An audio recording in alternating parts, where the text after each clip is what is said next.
Popular phone scam that tends to target older listeners has taken a threatening new twist. Family emergency scams, also called the grandparent scam, happen when an older adult is called by someone pretending to be a grandchild or relative of the potential victim.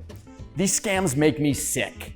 You know the ones. The caller claims to be a younger relative, like a grandchild, who has been arrested in a foreign country for drunk driving or been involved in a car accident. They put the older victim in fear and then ask them to send money so they can get home safely. If the victim is suspicious about their voice, they make up a story that they have a cold or have been in jail all night long. They ask the victim not to tell anyone so they don't get into more trouble.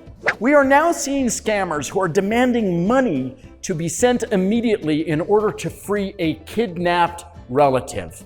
The caller threatens physical harm to the younger relative if they don't wire the funds. And that's the new twist. The scammers often keep the victims on the phone until the ransom is wired so that they can talk them out of any doubts they have about legitimacy.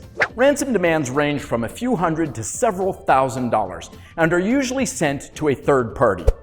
Even after the payment is finalized, the scammers often claim it wasn't received and demand additional funds. Make sure you talk to family members and older adults about imposter phone calls, how to recognize them, and what to do if they get one. In general, that means you hang up. Explain to them that they should be suspicious of all calls that seem to be an emergency or any callers requesting information or money. If they simply slow down and use common sense, they will often detect the fraud. Listen, kidnapping and arrests overseas just don't happen that often. The chances are 99% that any emergency calls of this type are fraudulent. You're generally safe to hang up on any call of this sort. But if you are uncertain, make sure to ask the right questions to verify whether or not it is true.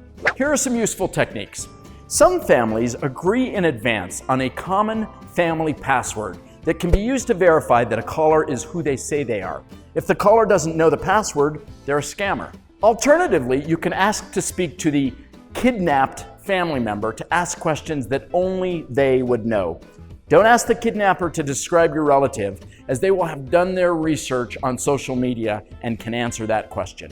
And don't pay attention to the caller ID number, as it's so easy to spoof someone else's number, even from overseas. Internet phone numbers are essentially impossible to trace, so callers, whether legitimate or not, will have no worries of being traced if they stay on the line for a long time. Here's the most effective tip of all. In the midst of the call, try calling the relative in question, or someone who might know where they are, on another phone. Put the kidnappers on hold while you make the call. Heck, tell them you need to check if you have enough in your bank account to pay the ransom.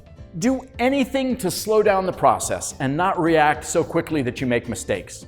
Again, your default position in the case of kidnapping calls is to assume it's a scam first and then verify legitimacy from there. Of course, if you believe the kidnapping or emergency is real, immediately call your local police and FBI office.